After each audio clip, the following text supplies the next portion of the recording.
Hello, welcome to a little bit of extra. We've had Simon Stokes here, who's an Ableton Certified Trainer. He's been showing us how to put together a track, kind of pretty much using Wavetable only, which is a new feature of Ableton Live 10.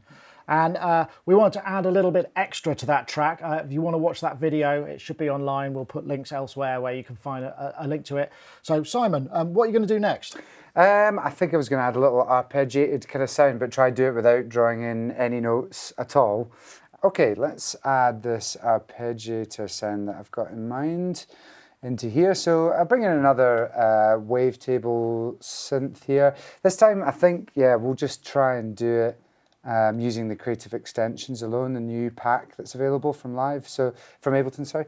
So if you go into your pack section, if you have Live Suite, then the creative extensions is just a free download.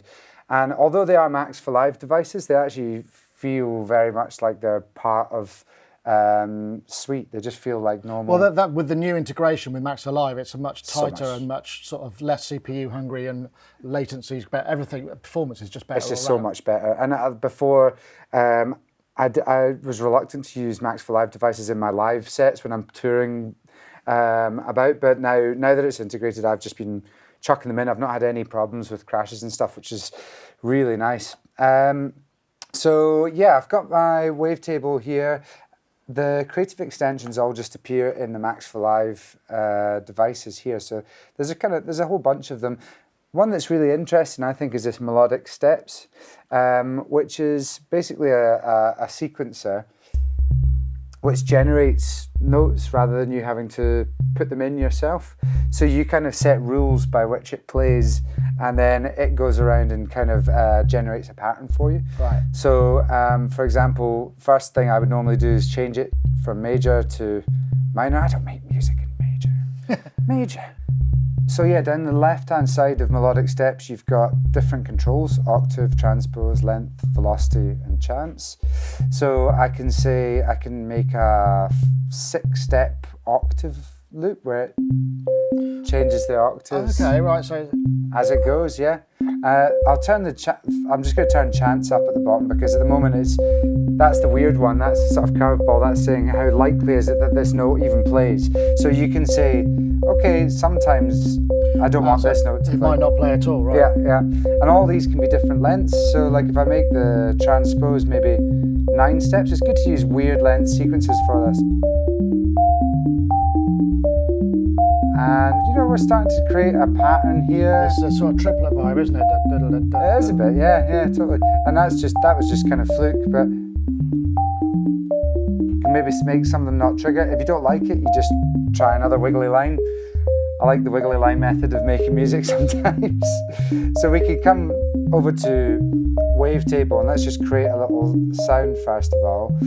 Maybe we'll just stick with this fairly basic kind of sawtooth, but you don't always have to go deep into wavetable synthesis. Quite nice. That'll sound nice into a bit of space. Yeah. And maybe just use the frequency, just use an envelope on that, you know, to just tweak it. Just to give you that little plucky kind of sound. Again, I just love how that gets visualized. A bit of reverb. Ooh. That's quite nice. A little bit of echo again, which is just our go-to right now. Play around with it a bit. It's a bit too intense, maybe.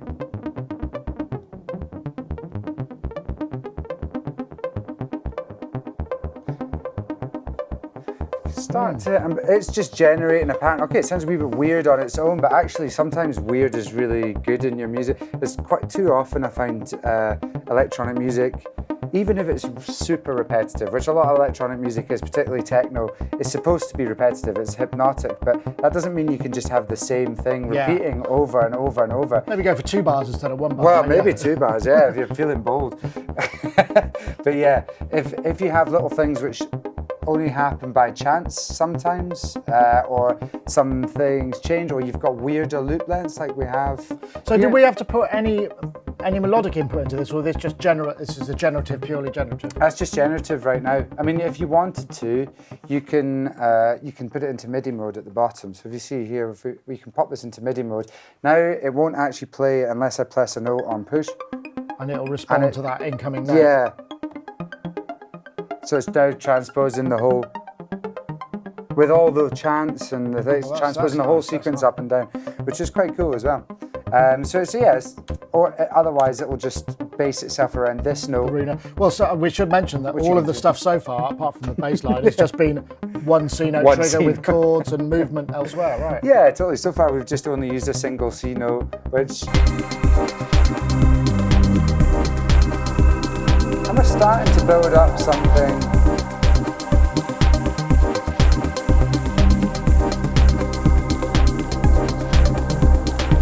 And you hear there's like little plucks coming out of that. Just little accents. Yeah, things which just pluck out, and it's that sort of stuff that catches your ear with electronic music, and I think was what can let you listen to something relatively, what seems basic for a long period of time, little things which catch your ear the whole way through.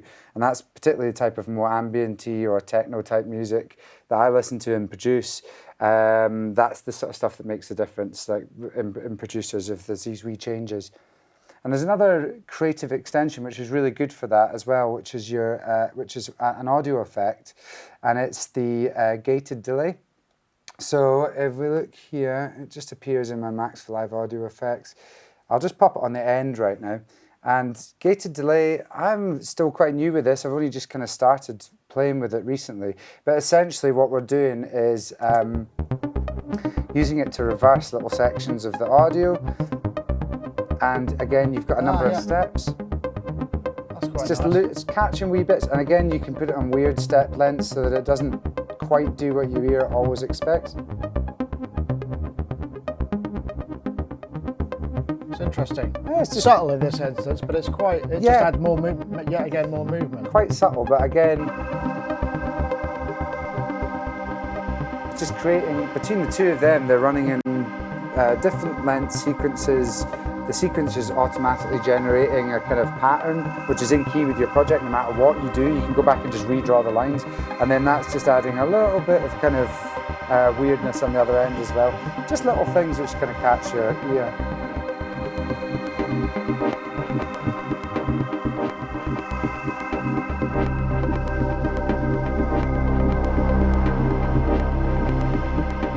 Yeah, so it should.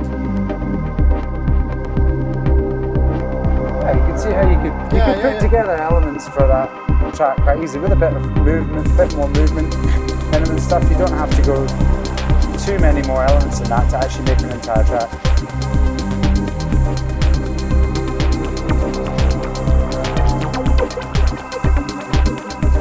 Getting a bit of 101 there. Gotta get a bit of squelch on sometimes. That's great, Simon. So, I mean, again, you know, this is all just put together, Ableton Live 10 Suite with Wavetable and some of the creative extensions, which is stuff you'll get for free. If anybody out there hasn't upgraded to Live 10, then, you know, that's a good opportunity to do so. Absolutely. Simon, thank you very much for showing. Perhaps if you just play us out with a bit of live tweaking of that, we can kind of enjoy that. Oh, I forgot to mention, actually, you can download this session so you can see how some of these things were put together. Simon's very kindly given it to us to offer to you. So that's it. Thank you very much for watching. See you next time.